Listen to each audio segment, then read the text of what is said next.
No propaganda, no lies, and definitely no BS. You're with Johnny Vedmore on today's News Talk, TNT. Right, I opened up today's show with a monologue about fiction being used as a way to predict the future. And if necessity is the mother of invention, is the father human imagination? A good question. I don't know. That's a pretty astute question. I think that as far as fiction goes, what's interesting about fiction is that the old statement is that truth is stranger than fiction. But what we find in art is that there's a gap between fact and truth, and that a great example of this is actually Norm Macdonald's book, Not a Memoir, right, where he tells stories in a sort of Hunter S. Thompson style yarn, and they are clearly so satirical and so outlandish that there is a truth to them, but they're not factual. I think a serious example of this in literature would be Don DeLeo. I call him Don DeLeo. Don DeLeo's book White Noise, for example, is a great example. Is one of the hallmarks, I think, of the postmodern age that we live in right now. It's published in 1984, and the book is about a massive train wreck that happens, and there's a huge toxic airborne event where people are living in absolute chaos and confusion, and it becomes farcical. And this very thing happened last year. You remember there was a train wreck in East Palestine, Ohio, where they had filmed the movie version of White Noise, and the extras from the film ended up being in the real thing.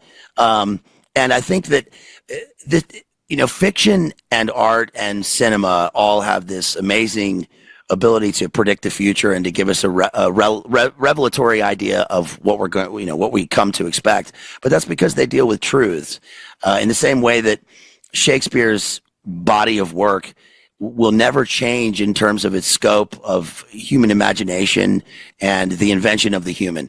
Every situation that we deal with has been stated before. There's nothing new under the sun.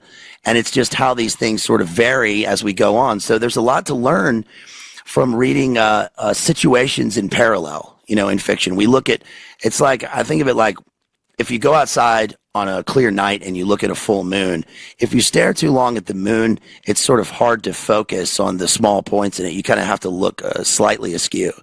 And that's the same way with reality. And when we look at fiction or poetry or any literature, they give us an idea of where we are now and where we're supposed to be. And they seem to be disparate from our own lives, but they are, it's usually incredibly accurate, at least in the works within the canon. Yeah, now that reminds me of something else I talk about here and there, which is, again, Herman Kahn on thermonuclear war. I was finishing writing that article at the beginning of 2022. I had been researching it for about a year, and then it all came together at once. I've discovered a load of different connections, and everything made sense all of a sudden. And I had been studying on thermonuclear war and this era where the press were warning of nuclear attack round the corner, and the bombs are going to drop anytime now. And Russia-Ukraine started at the same time. And I looked on the news, and they were having exactly the same conversations as they had all throughout the 50s and the early 60s before films like Doctor Strangelove and others came out and kind of started to settle down people's understanding of what thermonuclear war looks like and why people won't probably press the button. That's it's amazing when you see the two. You can see something that you're discovering, because like you say, nothing's new under the sun. You're discovering something new, and then also at the same time you see it repeating. You're discovering something old and you see it repeated in a new form. Is very interesting, should I say? Those are great. I was just gonna say those are amazing points, and one thing that comes to mind immediately when you say the phrase thermonuclear war, I remember the moment that I learned the phrase, and I was 4 years old, and I remember this because I saw the movie War Games for the first time. And do you remember at the end of the film when when Matthew Broderick goes in and he's the computer AI system, by the way, is listing all the various games he can play. He can play chess, checkers, and it gets down to biological warfare and then thermonuclear war, global thermonuclear war. And of course, the lesson of the movie is that, the only way to win is not to play. But one thing that is interesting about the film depictions of this versus the media sort of, very simulated synthetic conversations that we continue to have over the years is that you'll notice in movies where there's a strike, counter-strike with nuclear weapons, the Russians, of course, are always painted as the bad guys, but there's always someone on the other end who doesn't press the button.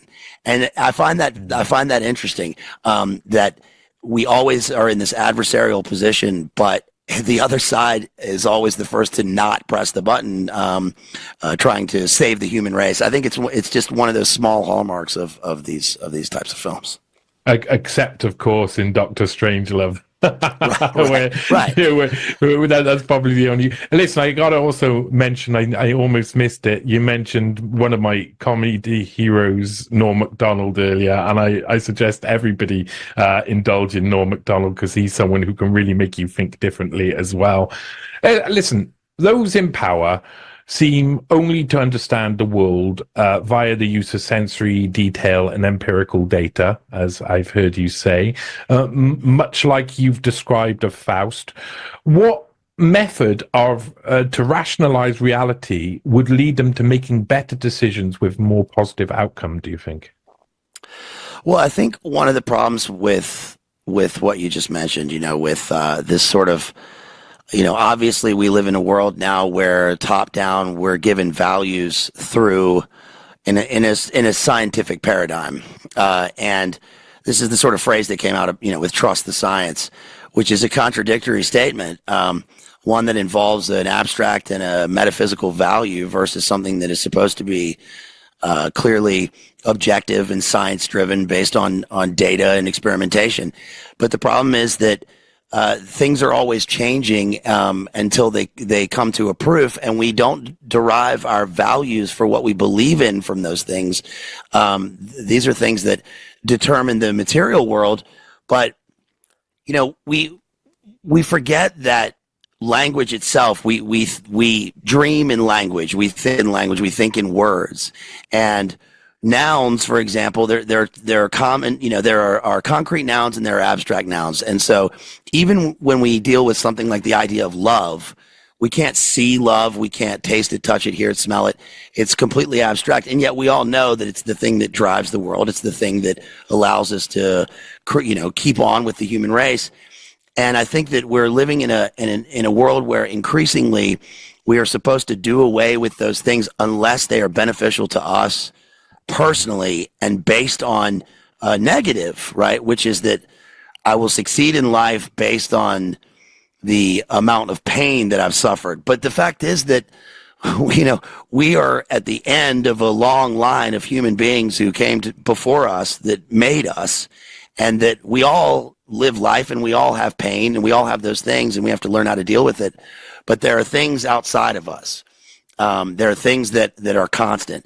I mean, that's what Ozymandias is partly about, right? The classic Shelley poem, the sands of time, the things that we build and the things that we hold dear in terms of physical structures and physical systems or whatever they are. Those things will eventually go away, and we only have a short time. But we have to deal with this in a way that gives us meaning. I mean, my foundation of belief is Christianity. I mean, I think Christianity is where I derive morals and values. And I think that in a world where increasingly we live in a world where I believe in nothing, Lebowski. It's what end does it come to except for absolute liberation, which means no people. Global thermonuclear war. So, yeah, most definitely. I feel that we're about to go to another break, but I feel that that sentence to put aside your childish things, that a lot of thinkers see love as childish things, the things that propel us forward as emotion, as childish things, because then you can't make the hard decisions, which is something that one of Kissinger's mentors told him to. Talk that matters. Johnny Vedmore on today's News Talk, TNT.